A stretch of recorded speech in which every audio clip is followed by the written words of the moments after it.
salvaged hope. The orbital scrapyard around Earth stretched for kilometers, a testament to humanity's messy climb to the stars. Broken hulls, decommissioned satellites, and failed space stations formed a ring of metal bones silhouetted against the blue marble of Earth. To most, it was garbage. To Chief Engineer Maya Chen, it was a treasure trove of possibility. Maya's shuttle drifted through the debris field, its maneuvering thrusters puffing gently to avoid collision. Her eyes scanned the floating wreckage with practiced precision.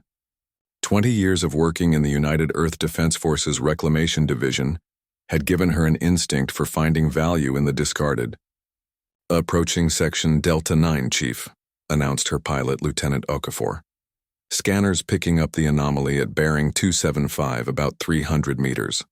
Maya nodded, her dark eyes narrowing as she peered through the viewport. "Take us in closer, Lieutenant. Slow approach."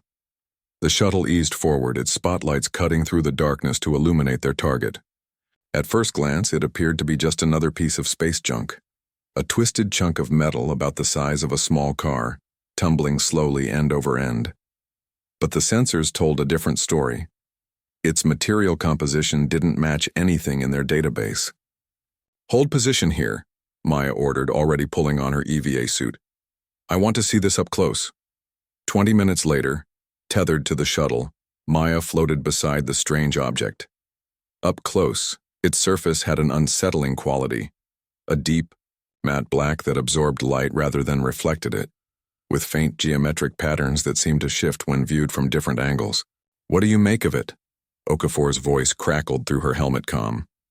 Maya ran her gloved hand over the surface. No dust, no micrometeorite pitting. "It's not ours, and it hasn't been here long." Her scanner beeped, detecting energy patterns beneath the surface, dormant but present. "We need to get this back to the station, now." The anomaly was secured in the shuttle's cargo bay, and Maya was completing her retrieval report when the proximity alarms blared. Lieutenant Okafor's voice came sharp over the comm. "Chief, unidentified vessel approaching, fast." Maya rushed to the cockpit. The shuttle's sensors showed a sleek craft unlike any human design, decelerating rapidly as it approached their position. It was roughly cylindrical but tapered at both ends with no visible engines or weapon systems.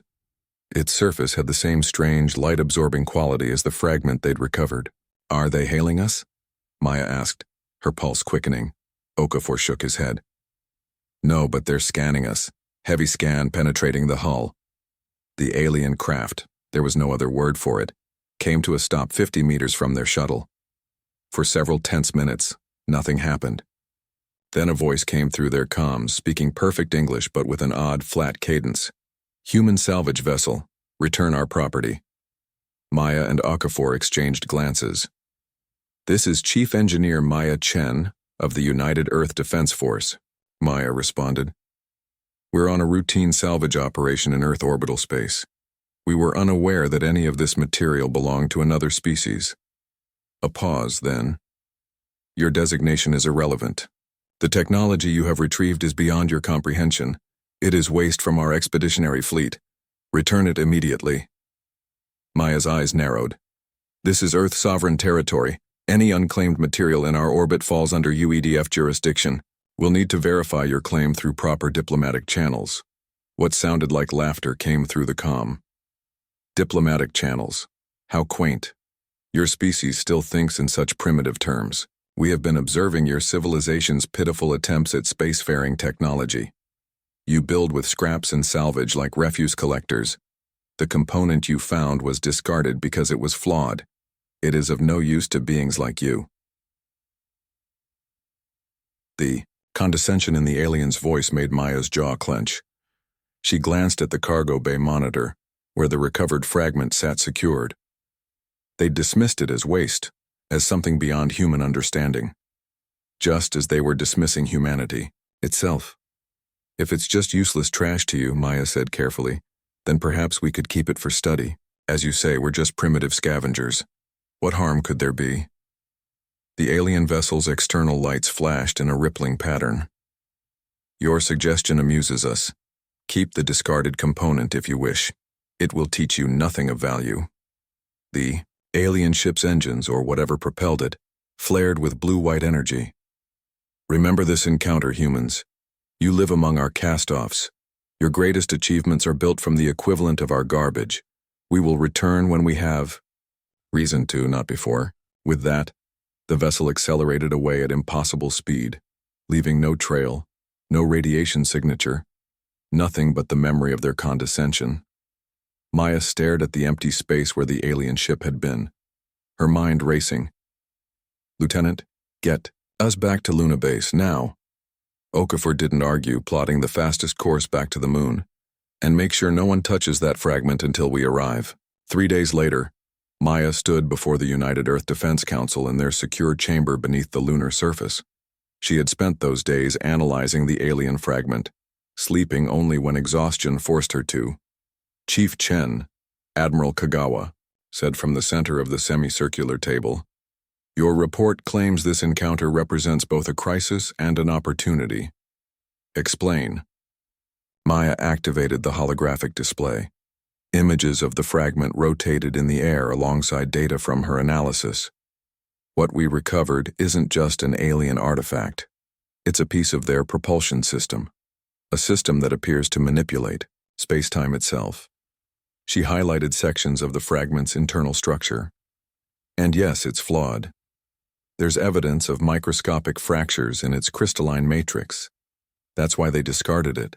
She brought up new images, schematics she'd been working on around the clock.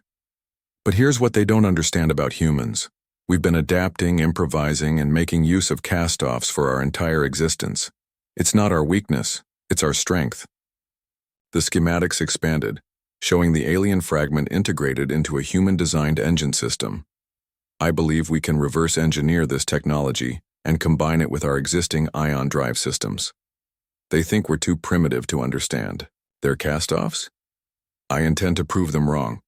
The council members exchanged glances. General Santos leaned forward. What exactly are you proposing, Chief? Maya took a deep breath. Project Phoenix, sir. A new class of hybrid warship that integrates this alien technology with our best human engineering. They laughed at our scraps. I want to turn those scraps into their worst nightmare. Murmurs filled the chamber. Admiral Kagawa raised a hand for silence. And if they return before this, Project Phoenix is complete? Maya's expression hardened. Then we'll need to be ready, because they will return. Their arrogance guarantees it. They see us as insects playing with discarded toys. I intend to show them just how dangerous those insects can be when underestimated. The room fell silent as the implications sank in. Finally, Admiral Kagawa nodded. You have 6 months, Chief Chen. Assemble your team, whatever resources you need. But understand, the future of humanity may well depend on your success. Maya nodded, her determination like steel. I understand, Admiral, and so will they eventually. As she left the council chamber, Maya's mind was already racing with possibilities. The aliens had made a critical error in judgment. They had confused humanity's adaptability for weakness. They had mistaken necessity for limitation. Most of all, they had underestimated what humans could build from the parts others threw away, and that would be their undoing. The Phoenix Project Luna Shipyard 7 had been decommissioned for years, abandoned after budget cuts forced the UEDF to consolidate operations. Now it buzzed with activity again, its cavernous construction bays illuminated for the first time in decades. The massive circular doors that had once opened to release completed ships into lunar orbit now remained sealed, hiding the activity within from prying eyes, especially those that might be watching from beyond Earth's orbit. Maya stood on the observation deck looking down at the controlled chaos below. 3 months had passed since the Council approved Project Phoenix. 3 months of 16-hour days, of trial and error, of pushing the boundaries of what was possible. Chief Chen?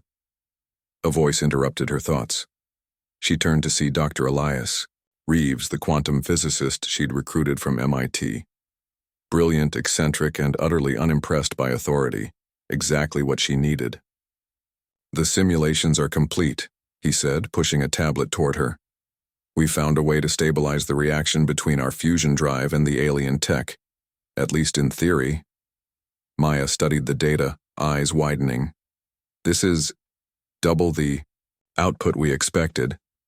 Reeves nodded, running a hand through his disheveled hair. The alien fragment doesn't just enhance our existing technology. There's a multiplicative effect when they're combined. It's like... He searched for words. Like they were meant to work together. Or like the aliens never considered what would happen if their advanced technology met human ingenuity, Maya suggested. They've been so far ahead for so long they've forgotten how to innovate. The shipyard's alert system pinged softly. Maya tapped her comm. Chen here. Chief, it's Director Okafor. You're needed in command, now. The tension in his voice sent Maya moving immediately, Reeves following close behind. The command center was a hive of activity when they arrived. Technicians and officers gathered around the main display screen. What do we have? Maya asked, stepping up beside Okafor, promoted since their encounter with the alien vessel. Okafor gestured to the screen. 3 unidentified objects just entered the solar system, moving fast on direct approach to Earth. Same signature as your friends from the salvage operation. The display showed 3 red dots moving through the outer planets, their trajectory, a perfect line toward Earth. Time to arrival? Maya asked, her mouth suddenly dry. At current speed, 18 hours. The room fell silent. Everyone knew what the shipyard contained and what state it was in. Show me Phoenix, Maya ordered. The display changed to show the ship under construction. It was unlike any vessel humanity had built before. Taking inspiration from the alien craft they'd encountered, it had a streamlined hull that tapered at both ends, but there, the similarities ended. The Phoenix incorporated elements from a dozen human ship designs, the heavy armor plating of UEDF destroyers, the sensor arrays from deep space explorers, weapons systems from military satellites, and at its heart, the hybrid drive system that married human fusion technology with the alien space-time manipulator. It was a chimera, a patchwork of technologies never meant to work together, and it was nowhere near complete. System status? Maya asked, already calculating what could be stripped away, what was essential. Commander Lin, her chief engineer on the project, stepped forward. Hull integrity at 86%, life support online, primary systems operational, weapons at 62% capacity. The drive. He hesitated. The drive? Maya prompted. The hybrid drive is installed but untested beyond simulations. We've never actually powered it up. Maya closed her eyes briefly, visualizing the ship's schematics in her mind. What about manual control overrides?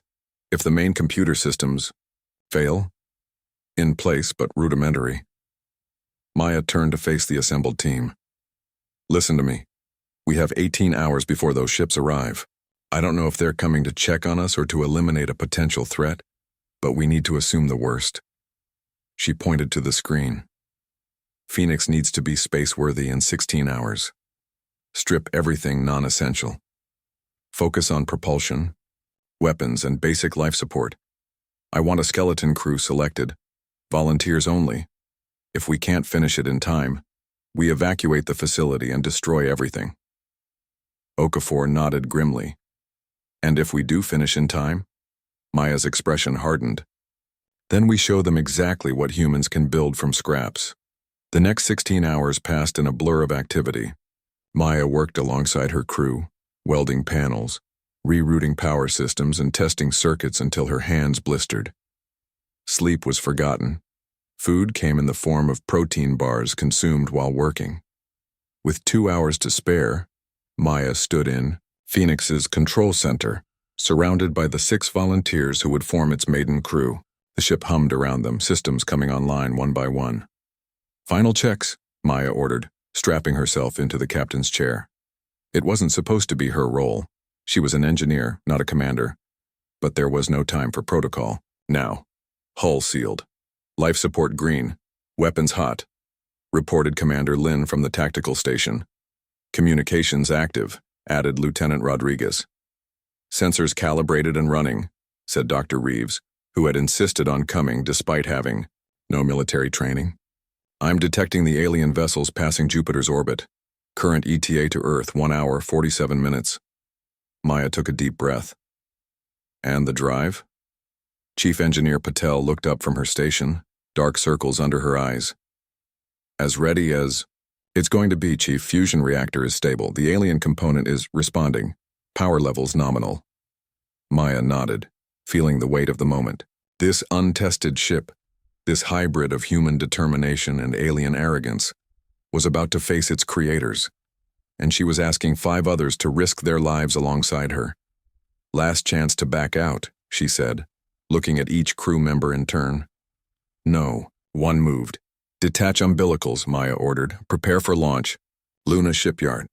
7's massive doors groaned as they opened for the first time in years, revealing the star-speckled blackness of space. Inside, magnetic clamps released their hold on Phoenix. The ship hovered for a moment, suspended in the artificial gravity, then slowly moved forward. As they cleared the shipyard, Maya's hands tightened on the controls. Engage conventional engines, 1/4 thrust. Let's see if she flies before we try anything fancy. The ship responded smoothly, accelerating away from the moon. On the main view screen, Earth grew larger, a blue jewel against the void. Chief, Reeves called from the sensor station. The alien vessels have accelerated. New ETA, 53 minutes. Maya nodded. They've detected us leaving lunar orbit. Should we hail them?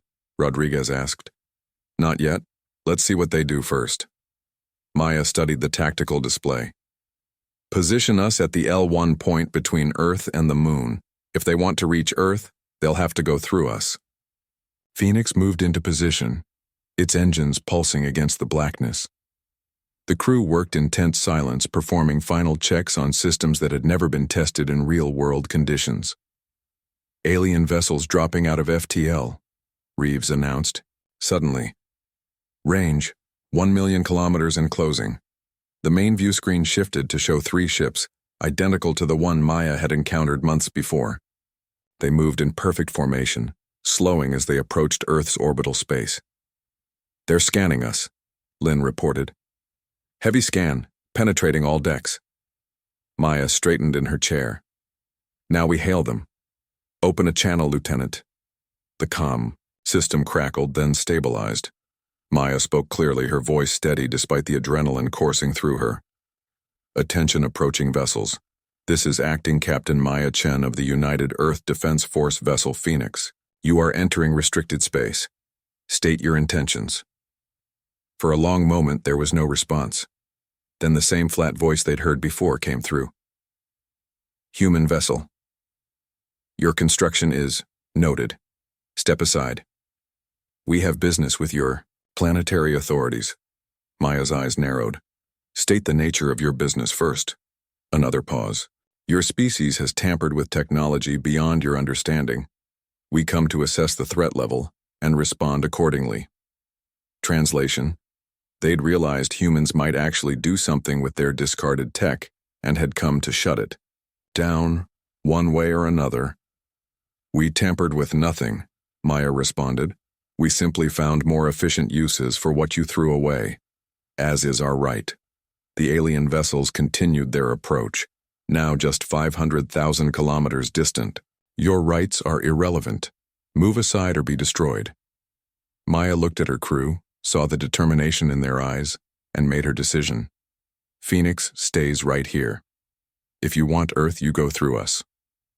Your primitive construct does not concern us, came the reply. It is an offense to proper engineering, a patchwork of salvage and stolen technology. It will not save you. Maya smiled grimly. We'll see about that. Phoenix out. She cut the communication and turned to her crew. Battle stations, charge all weapons. And Patel, prepare the hybrid drive for combat power levels. The alien vessels were now clearly visible, their sleek forms growing larger on the view screen. They spread out, moving to surround Phoenix. They're charging weapons, Lenny reported. Maya's hands flew over the controls. Evasive pattern Delta. Fire forward railguns target the lead vessel. Phoenix banked sharply, its conventional engines pushing to maximum as streams of hyper-accelerated metal slugs erupted from its railgun mounts. The shots connected with the lead alien ship's hull, creating brief flares of light but no apparent damage. "No effect," Lin called out. The aliens returned fire.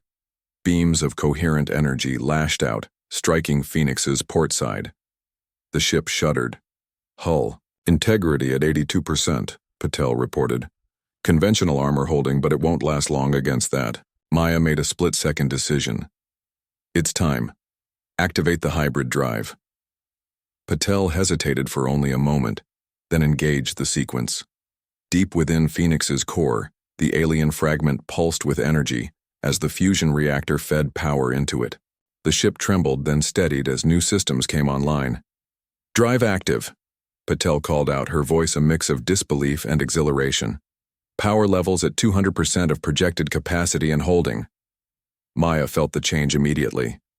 The ship felt lighter, more responsive, as if the normal constraints of mass and inertia had been partially suspended. "New targeting solutions," she ordered. "All weapons."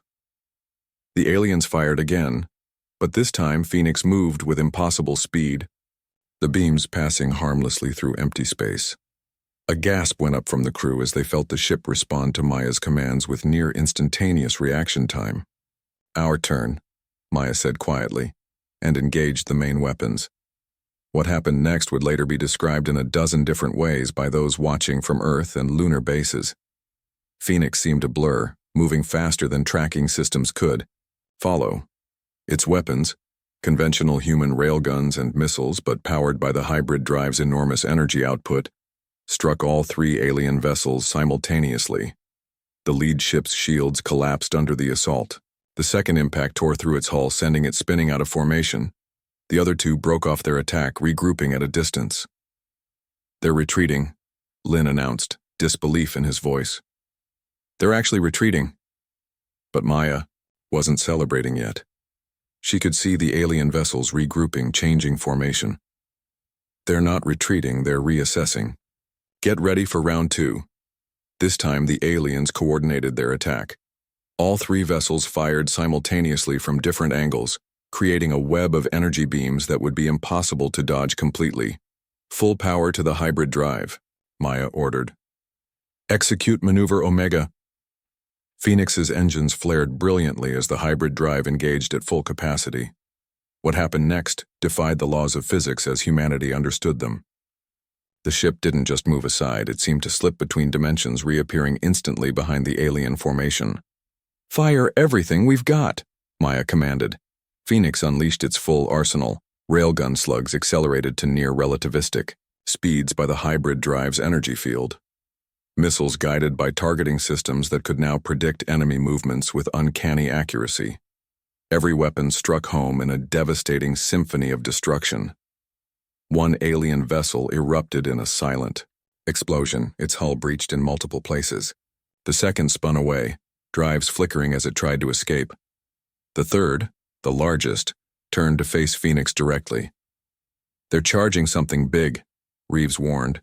"Energy readings off the charts." Maya didn't hesitate. "Ram them." The crew stared at her in shock. "The hybrid drive gives us the advantage in close quarters," she explained rapidly. "They can't track us accurately at short range. Get us inside their firing arc." Phoenix surged forward, closing the distance to the alien flagship in seconds.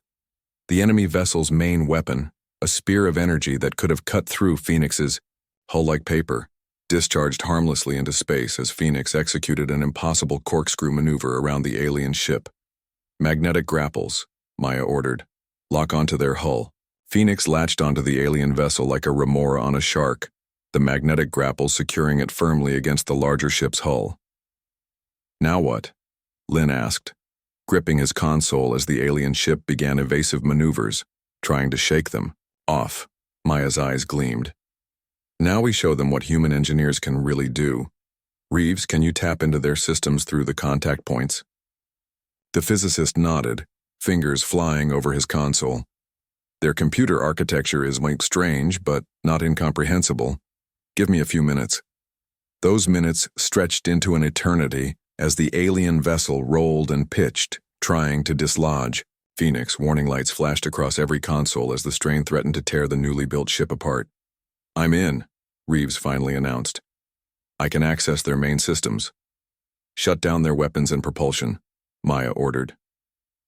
"Then, open a channel." Moments later, the alien ship went still, its struggles ceasing as Reeves took control of its systems. The comm channel opened with a soft chime. "This is Acting Captain Chen," Maya said, her voice steady despite her racing heart. "Your ship is now under our control. Your companions have been destroyed or disabled. Surrender immediately." A long silence followed, then, "This is not possible. Your technology is inferior. Your ship is made of discarded parts. How have you done this?" Maya allowed herself a small smile. "That's the thing you don't understand about humans. We've been cobbling things together, finding new uses for old parts and turning weaknesses into strengths since we first climbed down from the trees. What you see as scraps, we see as possibilities." She leaned forward in her chair. "Now, shall we discuss terms? Or would you prefer to see what else this primitive construct can do?" Reckoning Luna Command Center had never seen such activity. Officers from every branch of the United Earth Defense Force crowded around displays, watching as Phoenix maintained its position locked against the alien flagship. Behind them, through the reinforced viewports, Earth hung in the blackness, seemingly peaceful despite the drama unfolding in its orbit.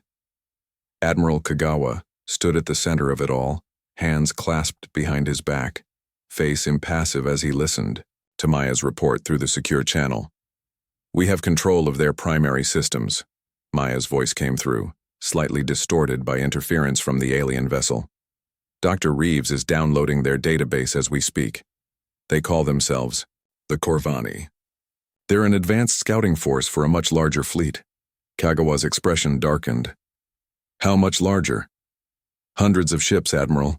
They've been systematically exploring this sector, cataloging species and resources. Any civilization deemed a potential competitor is dealt with." "And that's what they intended for us?" "Yes, sir. They spotted unusual energy signatures when we began experimenting with their discarded tech. The piece we found wasn't just broken, it was a monitoring device, a test to see if we'd try to use it." Kagawa nodded slowly, processing the implications. "And if we passed their test by successfully using it, then we'd be marked for elimination," Maya confirmed. "Standard procedure for them." The Admiral turned to his staff. "Update planetary defenses. Full alert status. How many more Phoenix-class vessels can we construct with current resources?" 3, maybe 4, the production chief responded. "But it would take months, even with everything we learned from building the prototype." "We may not have months," Kagawa said grimly. "Chen, what's the status of your negotiations?" On Phoenix's bridge, Maya glanced at the external camera showing the alien captain who had been brought aboard under heavy guard. The Corvani was tall and thin, with gray-blue skin and forearms ending in delicate 7-fingered hands. Its large eyes, adapted for seeing a different spectrum than humans, blinked rapidly under the ship's lighting. "Ongoing, sir," Maya replied. "They're having trouble adjusting to the reality of their situation. The concept of losing to primitives doesn't fit their worldview." "Keep pushing," Kagawa ordered. "We need whatever intelligence you can extract." "Understood, Admiral. Phoenix out." Maya turned back to face the alien captain. Commander Lin stood nearby, hand resting on his sidearm, while Dr. Reeves continued working at a console, extracting data from the captured ship's systems. "Let me make our position clear," Maya said, deliberately using the simplest terms. "Your scout ships are destroyed, or disabled. Your mission has failed. We now have access to your technologies, your communications protocols, and your tactical databases." The Corvani captain's upper arms made a dismissive gesture. "You have accomplished nothing of consequence.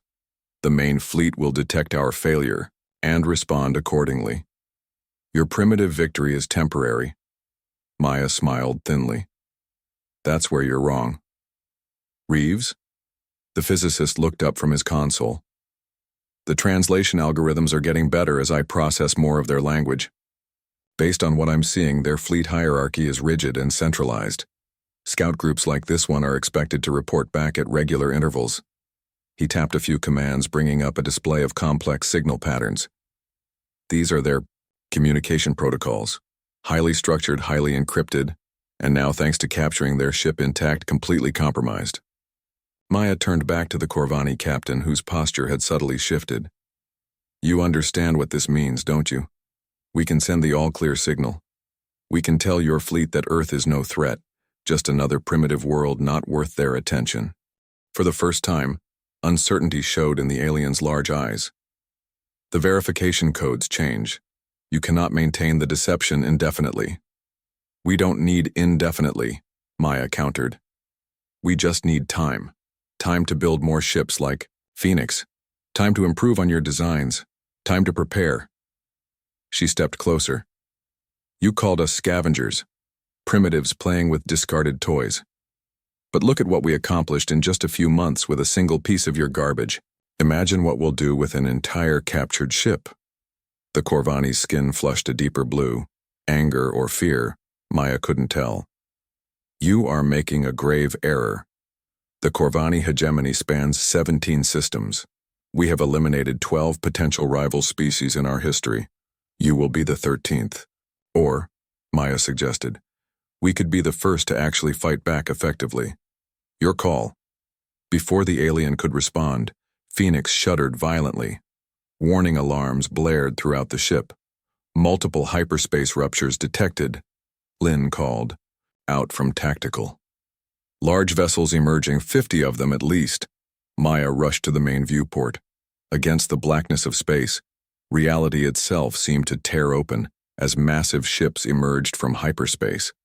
Each was at least 10 times the size of the scout vessels they'd encountered, with complex geometries that hurt the eyes to look at directly. They weren't due to check in for another week, the Corvani captain said, mandibles clicking in what might have been the alien equivalent of a smile. But your use of our technology triggered automatic alerts. The main fleet has arrived. Maya's mind raced. Phoenix was a revolutionary ship, but it was still a prototype, understaffed and damaged from the previous battle. They couldn't fight. 50 capital ships. All hands to battle stations, she ordered. Reeves, is there anything in their database we can use? Weaknesses? Blind spots in their sensor systems? The physicist's fingers flew across his console. Working on it. Their fleet operates as a single networked entity. Central command ship coordinates everything through quantum-entangled communications. Can we disrupt that? Maybe, Reeves said, not looking up. The technology is similar to what powers our hybrid drive. If we could create a large enough energy surge, the ship rocked again as the alien fleet began methodically surrounding Earth, Luna, and the disabled Corvani scout vessels. Incoming transmission, Rodriguez announced. Fleet-wide broadcast on all frequencies. On screen, Maya ordered. The view screen shifted to show another Corvani, this one adorned with elaborate markings across its carapace. When it spoke, its voice resonated with authority. Attention, human vermin. This is Fleet Commander Zex Kaltar of the Corvani hegemony. Your interference with our scout vessels constitutes an act of war. Your primitive attempts to utilize our technology will not save you. Surrender immediately and your species may be permitted to survive as a client race. Maya nodded to Rodriguez, who opened a return channel. This is Acting Captain Maya Chen of the UEDF Phoenix. We have your captain and your scout ship.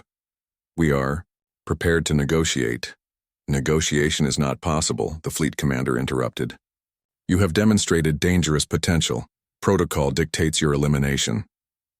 The transmission cut abruptly.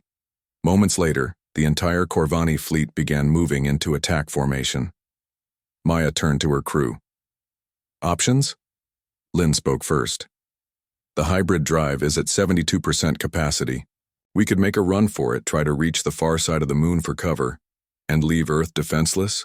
Not happening, Maya replied. What about the captured scout ship? Patel suggested. If we could get it operational again. Reeves shook, his head without looking up from his analysis. Its systems are too integrated with ours now. It would take hours to disentangle them. The Corvani captain, still under guard, made a sound that might have been laughter. Your primitive adaptations have doomed you. Accept your extinction with dignity. Maya stared at the alien for a long moment. Then something clicked in her mind. Wait. Our primitive adaptations. She turned to Reeves. The hybrid drive. You said their fleet uses similar technology for communications? Similar underlying principles, yes, the physicist confirmed. They use quantum entanglement to coordinate ship movements and fire control. Extremely efficient, but what happens if you introduce chaos into an ordered system? Maya interrupted, excitement growing in her voice. Patel, if we reversed the polarity on the hybrid drive and pushed it beyond safety limits, the engineer's eyes widened. We could create a cascading quantum disruption field. It would affect any similar technology within range, including their fleet's command and control systems, Maya finished. How quickly can you modify the drive? 10 minutes, Patel estimated. But Chief, the backlash could fry our systems too. We'd be dead in the water. Better than dead, period, Maya replied. Do it. As Patel and her team rushed to modify the hybrid drive, the main view screen showed the Corvani fleet moving into final attack position. The first wave of ships began powering up their main weapons, energy readings climbing toward critical levels. 3 minutes to weapons range, Lin reported, his voice tight. Maya opened a channel to Luna Command. Admiral, this is Phoenix. We have a plan, but it's a one-shot deal. If this works, their fleet will be temporarily disabled. You'll need to launch everything we've got. Fighters, missiles, even maintenance shuttles with mining charges. Hit them while they're vulnerable. Admiral Kagawa's voice came back immediately. Understood, Phoenix. All available assets are standing. Bye, good luck. Maya turned to the Corvani captain who was watching with undisguised contempt. You should brace yourself. Your desperation amuses me, the alien replied. Ready, Patel called from engineering. Drive modifications complete. Warning. Containment systems will fail approximately 30 seconds after activation. Maya nodded. Evacuate all non-essential personnel to emergency pods. Launch them toward Luna on my mark. She took one last look at the tactical display, confirming that the Corvani fleet had completely surrounded Earth's orbit, then gave the order. Engage the modified drive. Now. Patel activated the sequence. For a moment, nothing seemed to happen. Then Phoenix began to vibrate, a low hum that quickly rose in pitch until it became a painful whine that set teeth on edge. The lighting flickered, and consoles sparked as power surged through systems never designed to handle such energy. Quantum field expanding, Reeves called out, his voice barely audible over the noise. 5,000 kilometers. 10,000, it's working. On the view screen, the effect on the Corvani fleet was immediate and dramatic. Ships that had been moving in perfect formation suddenly veered off course, colliding with one another. Weapons that had been charging discharged randomly into space or in some cases into other Corvani vessels. Their command network is collapsing, Reeves reported, wonder in his voice. The quantum disruption is cascading through their entire fleet. Luna Command had been monitoring the situation closely. The moment the Corvani fleet began to flounder, Admiral Kagawa gave the order. All UEDF vessels attack. Target propulsion systems and weapons first. Planetary defense grid, full barrage. Coordinate with lunar batteries. What followed was perhaps the most one-sided space battle in human history, but not in the way anyone would have predicted. Earth's relatively primitive fighters and missiles swarmed the massive alien vessels. Without their coordinated defenses, the Corvani ships were unable to track and counter the smaller, faster human craft. Railgun fire from lunar defense batteries tore through alien hulls that had suddenly lost their advanced shielding. On Phoenix, systems were failing rapidly as the modified hybrid drive consumed itself. Drive containment failing in 15 seconds, Patel warned, her hands flying over her console, trying to redirect power away from critical systems. Launch emergency pods, Maya ordered. Lin, Rodriguez, get to the escape pods now. Her officers hesitated. That's an order. Someone needs to report what happened here. Reluctantly, they complied. rushing from the bridge as warning lights flashed red across every console. "Reeves, Patel, you too," Maya said firmly. The physicist looked up from his readouts. "Actually, I think I'll stay. Never going to get data like this again." Patel nodded. "My drive. My responsibility."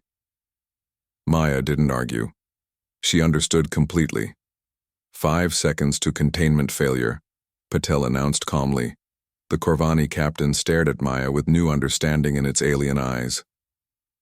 "You sacrificed your ship, your life. Why?" Maya smiled. "Because that's what humans do. We adapt, we improvise, we overcome, and when necessary, we sacrifice." "Drive containment failure imminent," the computer announced. Maya looked at the view screen one last time. The Corvani fleet was in chaos, Earth's forces pressing their advantage with everything they had. It would be enough. It had to be. "And one more thing," she said to the alien captain as alarms blared around them. "We never ever give up." The hybrid drive detonated in a spectacular release of energy, creating a quantum storm that engulfed Phoenix and the surrounding space. The shockwave rippled outward, further disrupting the already crippled Corvani fleet. From Luna Command, observers reported that Phoenix seemed to both explode and implode simultaneously, the laws of physics breaking down around it as the hybrid technology tore a temporary hole in spacetime itself. When it was over, Phoenix was gone, but so was most of the Corvani fleet's fighting capability. 3 years later, the massive shipyard in Earth orbit hummed with activity. Workers moved across the skeletal frames of vessels under construction, welding, assembling, and installing systems. Each ship bore the same distinctive profile, the tapered hull design pioneered by Phoenix, now refined and improved upon by years of research and development. On the observation deck of the command station, Admiral Kagawa stood beside a much younger officer watching the work proceed. "The Phoenix program has exceeded all expectations," Kagawa noted. 27 vessels completed, another 15 under construction, and each one more advanced than the last. Lieutenant Commander Okafor nodded. "Chief Chen would be proud." "Sir?" "Indeed she would," the Admiral agreed. "Her sacrifice bought us the time we needed. The Corvani haven't been seen in our system since that day." "But they're out there," Okafor said. It wasn't a question. "Yes. Our long-range scouts have detected activity at the edges of the sector. They're rebuilding, regrouping, and they'll be back. We'll be ready for them this time," Okafor said confidently. "Phoenix showed us what was possible." Admiral Kagawa's attention was drawn to the nearest construction bay, where the newest vessel in the fleet was nearing completion. Unlike its predecessors, this ship was massive, a capital vessel built from the ground up with hybrid technology at its core. "The Maya Chen will be ready for space trials next month," Kagawa noted.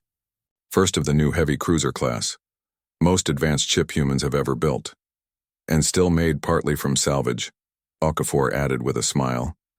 "We found that recycled materials actually interface better with the hybrid systems. Something about the molecular structure being less rigid, more adaptable, making strengths out of what others consider weaknesses," Kagawa mused. "Very appropriate." A junior officer approached, saluting crisply. "Admiral, we've received a message from Deep Space Array 7. They've detected multiple hyperspace signatures approaching the outer system. Corvani design, but larger than anything we've seen before." Kagawa and Okafor exchanged glances.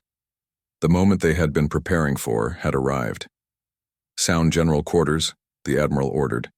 "Deploy the fleet, according to Defense Plan Alpha, and—" He paused, looking at the ships under construction. "Prepare the Maya Chen for emergency launch. She may not be finished, but she's ready enough." As the alarm klaxons began to sound throughout the station, Kagawa turned back to the viewport, his expression resolute. "They called us scavengers," he said quietly. "They mocked our technology as primitive. They dismissed our ships as junk cobbled together from garbage." Okafor nodded, finishing the thought. "And now their worst nightmare is coming true. We've turned their scraps into the deadliest warships the galaxy has ever seen. Outside, the Earth fleet began moving into formation, a testament to human ingenuity and determination. Ships built from salvage, from cast-offs, from necessity, transformed into something the arrogant Corvani could never have imagined.